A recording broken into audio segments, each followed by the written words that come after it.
ನಮಸ್ಕಾರ. TV1 Karnataka, TMG Sunidhi foundation trust Manipal, MPI payment Manipal ಹಾಗೂ ಭಾರತೀಯ ವಿಕಾಸ trust Manipal, Shri ಕಾಯಕರತ್ನ Mahila Seva Samsthe Jamakhandi, Selco solar light private limited Bagalkot ಹಾಗೂ ಪ್ರಾಥಮಿಕ ಆರೋಗ್ಯ ಕೇಂದ್ರ ಚಿಕ್ಕಲಕ್ಕಿ ಕ್ರಾಸ್ ಇವರ ಸಹಯೋಗದಲ್ಲಿ ದಿನಾಂಕ 6-3-2026 ರಂದು ಪ್ರಾಥಮಿಕ ಆರೋಗ್ಯ ಕೇಂದ್ರದಲ್ಲಿ ಮಹಿಳಾ ಅಂತಾರಾಷ್ಟ್ರೀಯ ಮಹಿಳಾ ದಿನಾಚರಣೆ ಹಾಗೂ ಗ್ರಾಮೀಣ ಪ್ರದೇಶದ ಮಹಿಳೆಯರಿಗೆ ಸ್ವಾವಲಂಬಿ ಬದುಕು ಕಟ್ಟಿಕೊಳ್ಳಬೇಕಾದರೆ ಜೀವನೋಪಾಯ ಕೌಶಲ್ಯಗಳ ಕುರಿತು ಅರಿವು ಕಾರ್ಯಕ್ರಮ ಹಮ್ಮಿಕೊಳ್ಳಲಾಗಿತ್ತು. ಕಾರ್ಯಕ್ರಮದ ಉದ್ಘಾಟನೆಯನ್ನು ಸಸಿಗೆ ನೀರು ಹಾಕುವುದರ ಮೂಲಕ ಪ್ರಾಥಮಿಕ ಆರೋಗ್ಯ ಕೇಂದ್ರ ಚಿಕ್ಕಲಕ್ಕಿ ಕ್ರಾಸ್ ಮುಖ್ಯ ವೈದ್ಯಾಧಿಕಾರಿಗಳಾದ ಡಾ ಮುಕುಂದ ಕಾಂಬಳೆ ಮಾಡಿದರು. ಕಾರ್ಯಕ್ರಮದ ಘನ ಅಧ್ಯಕ್ಷತೆಯನ್ನು ಶ್ರೀ ಕಾಯಕರತ್ನ ಮಹಿಳಾ ಸೇವಾ ಸಂಸ್ಥೆಯ ಅಧ್ಯಕ್ಷರಾದ ಶ್ರೀಮತಿ ಯಶೋಧಾ ಲಮಾಣಿಯವರು ವಹಿಸಿಕೊಂಡಿದ್ದರು. ಕಾರ್ಯಕ್ರಮದ ಮುಖ್ಯ ಅತಿಥಿಗಳ ಸ್ಥಾನವನ್ನು ಪ್ರಾಥಮಿಕ ಆರೋಗ್ಯ ಕೇಂದ್ರದ ಹಿರಿಯ ಆರೋಗ್ಯ ನಿರೀಕ್ಷಣಾಧಿಕಾರಿಗಳಾದ ಶ್ರೀ ಸುಧಾಕರ ಸಬಕಾಳೆಯವರು, ಶ್ರೀ ಗೋವಿಂದದಾಸರ ಸೆಲ್ಕೋ ಸೋಲಾರ ಸಂಸ್ಥೆ ಬಾಗಲಕೋಟೆಯ ತರಬೇತಿ ಮುಖ್ಯ ವ್ಯವಸ್ಥಾಪಕರಾದ ಶ್ರೀ ಶಿವಕುಮಾರ್ ಕೆ ಆನಂದ ತೆಲಸಂಗ ಅವರು ಮುಖ್ಯ ಅತಿಥಿಗಳ ಸ್ಥಾನವನ್ನು ವಹಿಸಿಕೊಂಡಿದ್ದರು. ಕಾಶಿನಾಥ ಎಲ್ಎಸ್ ಅವರು ಪ್ರಾಸ್ತಾವಿಕವಾಗಿ ಮಾತನಾಡಿದರು. ಮಹಿಳೆಯರು ಉದ್ಯಮಿಯಾಗಲು ನಾವು ಸೆಲ್ಕೋ ಸೋಲಾರ ಸಂಸ್ಥೆಯ ವತಿಯಿಂದ ಏನೇನೆಲ್ಲ ಸಹಾಯ ಸೌಲಭ್ಯಗಳಿದ್ದಾವೆ ಎಂಬುದರ ಕುರಿತು ಸವಿಸ್ತಾರವಾಗಿ ಹೇಳಿದರು.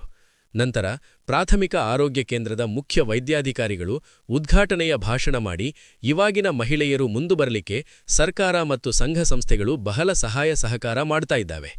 ಕಾಯಕವೇ ಕೈಲಾಸ ಎಂಬಂತೆ ನಾವೆಲ್ಲರೂ ಮೊದಲು ಕಾಯಕ ಮಾಡುವುದನ್ನು ಮನಸ್ಸು ಮಾಡಬೇಕು. ಇದರಲ್ಲಿ ಭಕ್ತಿ, ಶ್ರದ್ಧೆ, ನಿಷ್ಠೆಯಿಂದ ಕಾಯಕ ಮಾಡಿದರೆ ನಾವು ಸಮಾಜದಲ್ಲಿ ಆದರ್ಶವಾಗಿ ಬೆಳೆಯುತ್ತೇವೆ. ಮಹಿಳೆಯರು ಸ್ವಾವಲಂಬಿಯಾಗಬೇಕು, ಪರಾವಲಂಬಿಯಾಗಬಾರದು ಎಂದು ಹೇಳಿದರು. ಅದಾದ ನಂತರ ಪ್ರಾಥಮಿಕ ಆರೋಗ್ಯ ಕೇಂದ್ರದ ಹಿರಿಯ ಆರೋಗ್ಯ ನಿರೀಕ್ಷಕರಾದ ಶ್ರೀ ಸುಧಾಕರ ಸಬಕಾಳೆಯವರು ಮಾತನಾಡಿ, ಮಹಿಳೆಯರು ಸ್ವಂತ ಉದ್ಯೋಗ ಮಾಡಲಿಕ್ಕೆ ಬಹಳ ಅನುಕೂಲಗಳಿದ್ದಾವೆ. ಆ ಸರಕಾರಿ ಯೋಜನೆಗಳನ್ನು ಸಮರ್ಪಕವಾಗಿ ತಾವು ಬಳಸಿಕೊಂಡು ಉದ್ಯಮಿಯಾಗಿ ನಮ್ಮ ಜಿಲ್ಲೆಗೆ ಆದರ್ಶ ಮಹಿಳೆಯಾಗಿ ಬೆಳೆಯಬೇಕು ಎಂಬುದನ್ನು ಹೇಳಿದರು. ಕಾರ್ಯಕ್ರಮದ ಅಧ್ಯಕ್ಷತೆ ಭಾಷಣವನ್ನು ಕಾಯಕರತ್ನ ಮಹಿಳಾ ಸೇವಾ ಸಂಸ್ಥೆಯ ಅಧ್ಯಕ್ಷರಾದ ಶ್ರೀಮತಿ ಯಶೋಧಾ ರಾಜು ಲಮಾರಿಯವರು ಮಾಡಿದರು. ಸ್ವಾಗತವನ್ನು ಅಪ್ಪಾಸಾಬಾ ನದಾಪ ಮಾಡಿದರು. ಪುಂಡಲೀಕಾ ಕಾಂಬ್ಳೆಯವರು ನಿರೂಪಿಸಿದರು. ಕೊನೆಯದಾಗಿ ಶ್ರೀಮತಿ ಅಶ್ವಿನಿ ಹರಿಜನ ವಂದಿಸಿದರು. ನಿರಂತರ ಸುದ್ದಿಗಾಗಿ ನೋಡ್ತಾ ಇರಿ TV1 ಕರ್ನಾಟಕ.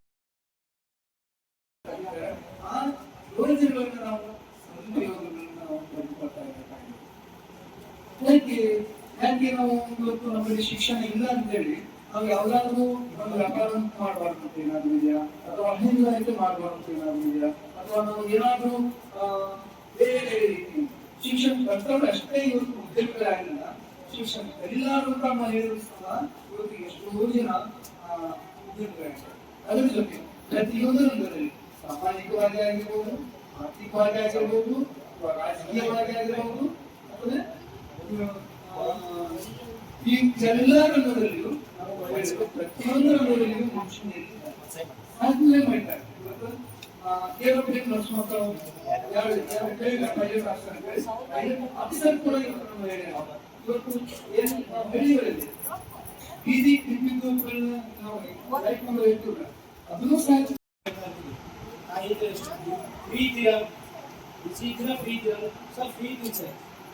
ಎಷ್ಟು ಫ್ರೀ ಇತ್ತು ಸರ್.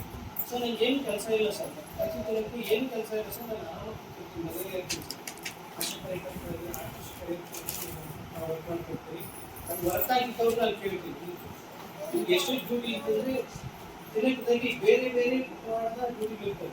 ಒಂದು ಮನೆಯಾಗಿ ನಿಮ್ಮ ಮಕ್ಕಳಿಗೆ ತಾಯಿಯಾಗಿ, ಪೋಷಕರಾಗಿ, ನಿಮ್ಮ ಪತ್ನಿಯಾಗಿ, ಜೊತೆಗೆ ನಿಮ್ಮ ಎಲ್ಲ ದಿನಚರ್ಯ ಅದು ನಿಮ್ಮನ್ನು ನೋಡು, ಅದು ನಿಮ್ಮ ವರ್ಕರ್. ನಮ್ಗೆ ಯಾವುದು ವರ್ಕಿಲ್ಲ. ಬೆಳಗ್ಗೆ 9 ಗಂಟೆಗೆ ಡ್ಯೂಟಿಯಿಂದ ಇದೆ. ನಿಮ್ಮ ಡ್ಯೂಟಿ ಇದೆಯಾ? ನಾನು ಯಾವುದು ಹೇಳ್ತೀನಿ ಡ್ಯೂಟಿಯಿಂದ ಯಾವ ಡ್ಯೂಟಿ ಸಂಪೂರ್ಣ ಸಮಯ ಇಲ್ಲ. ನಾವು ಕೇಳ್ತೀವಿ ಯಾವಾಗಲೂ ಎಷ್ಟು ಸಮಯ ಇದೆ, ಸಮಯ ತುಂಬ ಇದೆ. ಸಮಯ ಇದೆ. ಸಮಯ ಬೆಳಗ್ಗೆ 10 ಗಂಟೆಗೆ ಮನೆಯವ್ರನ್ನೆಲ್ಲ ಕಳಿಸ್ಬಿಡ್ತೀವಿ ಸರ್, ಅಡುಗೆ ಮಾಡಿ ಕಳಿಸ್ಬಿಡ್ತೀವಿ. ಸಂಜೆ 4 ಗಂಟೆ ಬರ್ತಾರೆ ಸರ್. 4 ಗಂಟೆ ಬಂದ ಫ್ರೀ ಆಗ್ತೀವಿ ಸರ್. ಮತ್ತು 4 ಗಂಟೆ ಎಷ್ಟು ಗಂಟೆ ಸರ್ ಮಲ್ಕೋತಂಕ ಸಮಯ ಇದೆ. ಅದಕ್ಕಂತೇಳಿ ಮಹಿಳೆಯರಿಗೆ ಲೋನ್ ಕೊಡ್ತಾರೆ. ಬ್ಯಾಂಕ್ ಲೋನ್ ಕೊಡ್ಬೇಕಾದ್ರೆ ನಿಮ್ಮ ಗಂಡನ ಕರ್ಕೊಂಬ, ನೀವು ಲೋನ್ ಕೊಡ್ತೀವಿ ಅಂತ ಟ್ಯಾಕ್ಸಿ ಸರಿಯಾಗಿದೆ. ನೀವು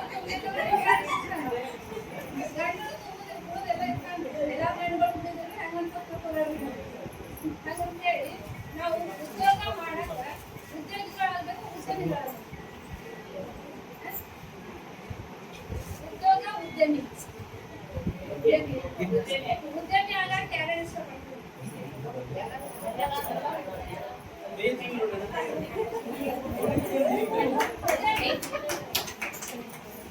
ಉದ್ಯಮಿ ಅಂತಂದ್ರೆ ನಾವು ಮಾಡೋದು. ನಾವು ಏನೋ ಮಾಡಿ ನಾವು ಕೆಲಸ ಮಾಡ್ಕೊಂಡು ನಾವು ಮುಂದೆ ನಾಳೆ ಬೆಳೆದು ಅಂತಂದ್ರೆ ನಮ್ಮ ಕೈಯಾಗ ನಾಲ್ಕು ಕೆಲಸ ಮಾಡ್ತಾರೆ. ಉದ್ಯೋಗ ಅಂತಂದ್ರೆ ಅವನ ಇನ್ನೊಬ್ಬ ಪ್ರಯತ್ನ ಸರ್ ಎಸ್ಪೆಕ್ಟ್ ಅಂತ ಹೇಳ್ತೀವಿ. ನೀವು ಮಾಡ್ಕೋರಿ ಮಾಡ್ಕೊಂಡು ನಾವು 4 ಜನ ಸುಖ ಕೊಡೋಣ ಅಂತ. ಈಗ ಒಂದು ಮನೆ ಒಳಗೆ ಇದ್ದ 4 ಗೋಡೆ ಒಳಗೆ ಇದ್ದು 4ಗಿಂತ ಬೀದಿಗೆ ಬಂದು ಹೇಳಿದ್ರು ನಾವು. ಬೀದಿಗೆ ಬಂದು ನಾವೇ ಬಂದು ಅಂತಂದ್ರೆ ಎದಕ್ಕೋ ಬಂದಾರ ಏನೋ ಅವಶ್ಯಕತೆ ಏನು ಬರ್ತದೆ. ಈಗ ನಾನು ಹಿಂಗೆ ಹೇಳ್ತೀನಿ ಮೇಡಮ್ ನಿಮ್ಗೆ ಹೇಳಿದ್ರಿ ನಮ್ಗೆ ಈ ರೀತಿ ಉದ್ಯೋಗ ಮಾಡ್ಬೇಕು ಅಂತ ಹೇಳಿ ಮಾಡ್ಕೊಂಡು 4 ಜನಕ್ಕೆ ನಾವು